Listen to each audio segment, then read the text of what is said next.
Thank you very much. Hello. I'd like to begin by thanking the people of Montana, South Dakota, New Mexico, New Jersey, and California. We had some big days, and we have some big numbers coming in, very big numbers. I'm truly honored by your support. Together, we accomplished what nobody thought was absolutely possible. And you know what that is? We're only getting started, and it's going to be beautiful. Remember that.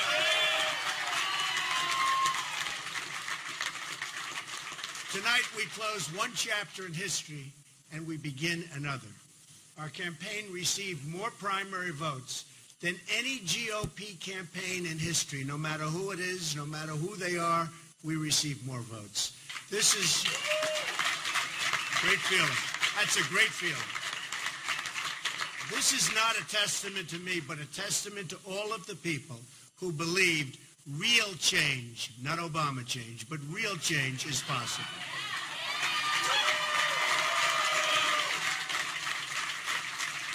You've given me the honor to lead the Republican Party to victory this fall. We're going to do it. We're going to do it, folks. We're going to do it. I understand the responsibility of carrying the mantle, and I will never, ever let you down. Too much work, too many people, blood, sweat, and tears. Never going to let you down. I will make you proud of your party and our movement, and that's what it is a movement. Now, recent polls have shown that I'm beating Hillary Clinton, and with all of her many problems and the tremendous mistakes that she's made, and she has made tremendous mistakes, we expect our lead to continue to grow and grow substantially.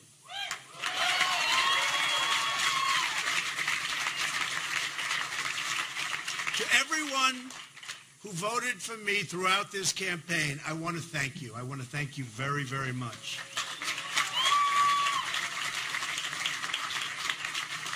To those who voted for someone else in either party, I will work hard to earn your support, and I will work very hard to earn that support. To all of those Bernie Sanders voters who have been left out in the cold by a rigged system of superdelegates, we welcome you with open arms. Believe me.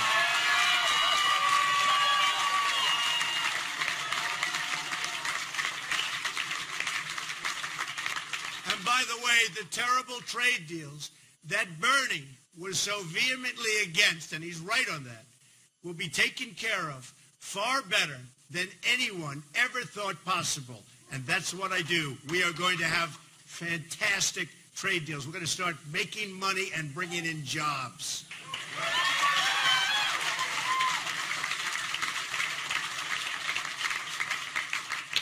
Now, I know some people say I'm too much of a fighter. My preference is always peace, however, and I've shown that. I've shown that for a long time. I've built an extraordinary business on relationships and deals that benefit all parties involved, always. My goal is always, again, to bring people together. But if I'm forced to fight for something I really care about, I will never, ever back down, and our country will never, ever back down.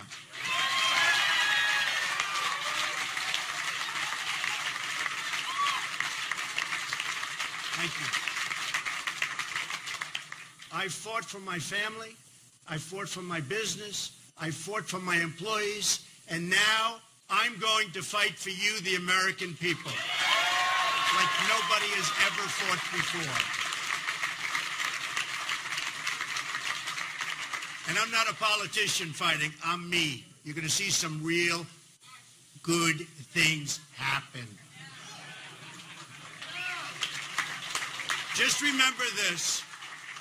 I'm going to be your champion. I'm going to be America's champion. Because, you see, this election isn't about Republican or Democrat. It's about who runs this country, the special interests or the people, and I mean the American people.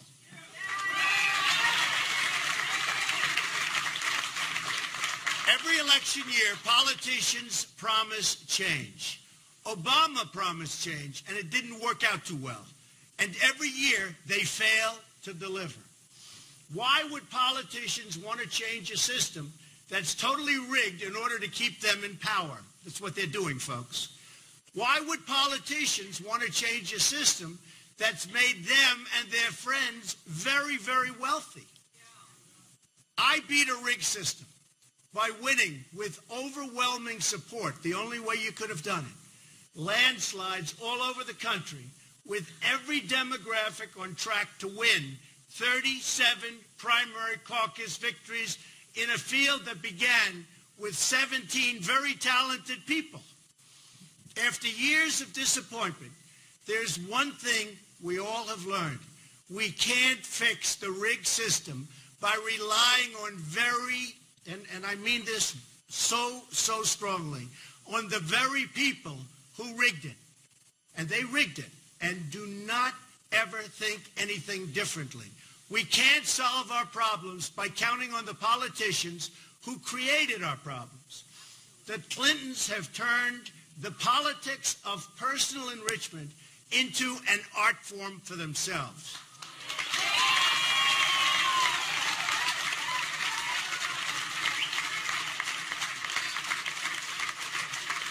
They've made hundreds of millions of dollars selling access, selling favors, selling government contracts, and I mean hundreds of millions of dollars. Secretary Clinton even did all of the work on a totally illegal private server.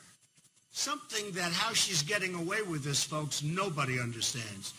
Designed to keep her corrupt dealings out of the public record, putting the security of the entire country at risk, and a president in a corrupt system is totally protecting her.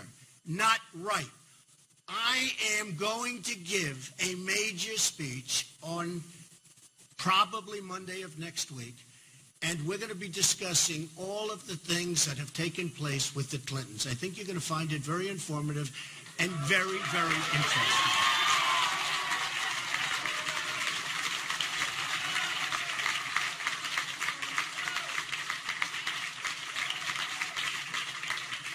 I wonder if the press will want to attend. Who knows? Hillary Clinton turned the State Department into her private hedge fund. The Russians, the Saudis, the Chinese all gave money to Bill and Hillary and got favorable treatment in return. It's a sad day in America when foreign governments with deep pockets have more influence in our own country than our great citizens. I didn't need to do this. It's not easy, believe me. I didn't need to do it. But I felt I had to give back to our wonderful country, which has been so good to me and to my family.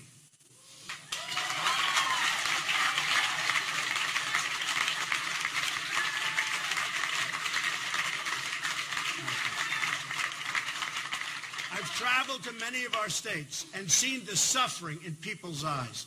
I've visited communities in New York, New Jersey, Pennsylvania, Connecticut, Indiana, and Ohio, whose manufacturing yards, these jobs have virtually disappeared. An embarrassment to our country, and it's horrible. I've embraced the victims of illegal immigration, moms and dads who have had to bury their own children because of people that shouldn't have been in the country. Remember it, folks. Remember it.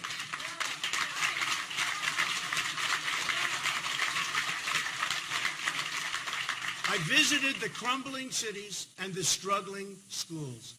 I've seen our dilapidated airports, highways, bridges, and I've compared them to other countries where we see facilities so far superior to ours, it's really not to be believed. Hard to imagine what's happened to our country.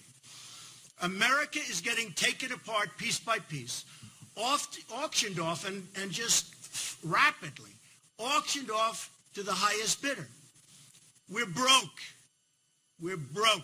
We owe $19 trillion, going quickly to $21 trillion. Our infrastructure is a disaster.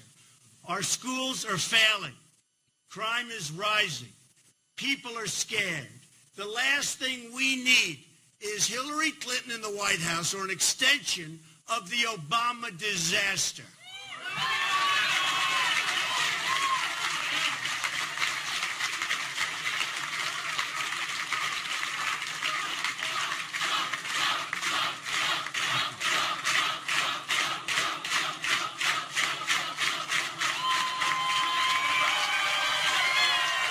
What a crowd, what a crowd. Thank you all very much. We love our country. We love our country. But we can turn this all around. We're going to do it by putting America first. That commitment is the foundation for change that's been missing, and it's been missing for a long time. It's important to understand what America first means. It means on foreign policy, we will never enter into any conflict unless it makes us safer as a nation. It has to make us safer as a nation. This is the opposite of Hillary's foreign policy, which invaded Libya, destabilized Iraq, unleashed ISIS, and threw Syria into chaos and created the mass migration, which is wreaking havoc all over the world. And while putting Iran on the path to nuclear weapons and making them a dominant power in the Middle East. And they are dominant, and we have made them that way, folks. We have made them that way. Better hope I'm president.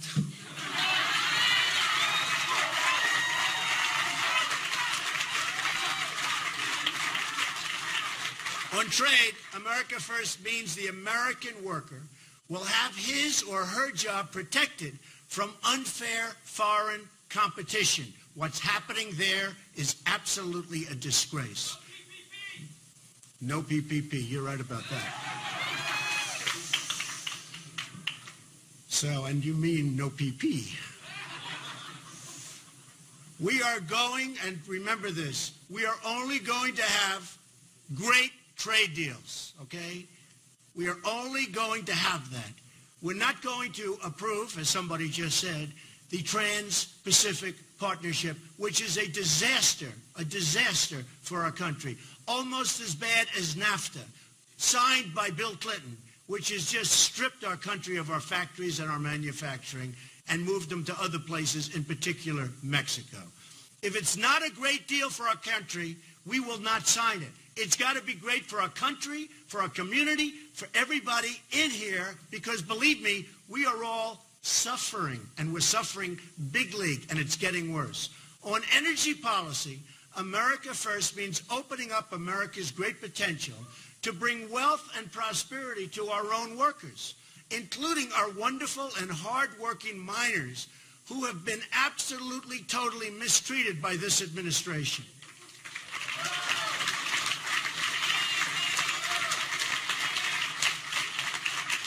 On economic policy, America First means having tax and regulatory policies that keep jobs and wealth in the United States, substantially lowering taxes for middle-class Americans and businesses.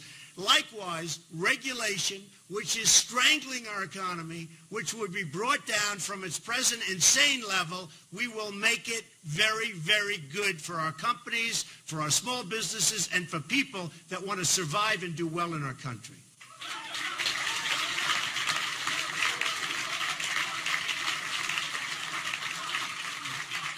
On immigration policy, America First means protecting the jobs, wages, and security of American workers. Whether first or 10th generation, no matter who you are, we're going to protect your job. Because let me tell you, our jobs are being stripped from our country like we're babies. The beauty of America First is that it brings us all together. Every American worker of every background is entitled to the same benefits, protections, and rights and privileges. It's got to be that way. Now, the people in charge say things can't change. I'm here today to tell you that we have to change. We have no choice. We have to change. We're going to put, thank you. We're going to put America back to work. We're going to make our own products. We're going to put America back to work.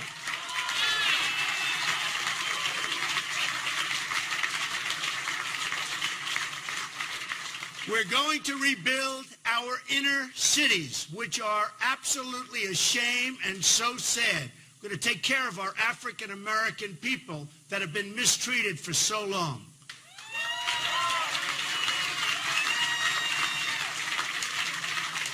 We're going to make you and your family safe, secure, and prosperous. Prosperous again.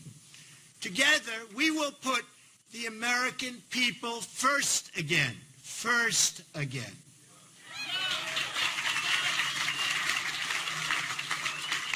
We will make our communities wealthy. We will make our cities safe again. We will make our country strong again. Ladies and gentlemen, we will make America great again.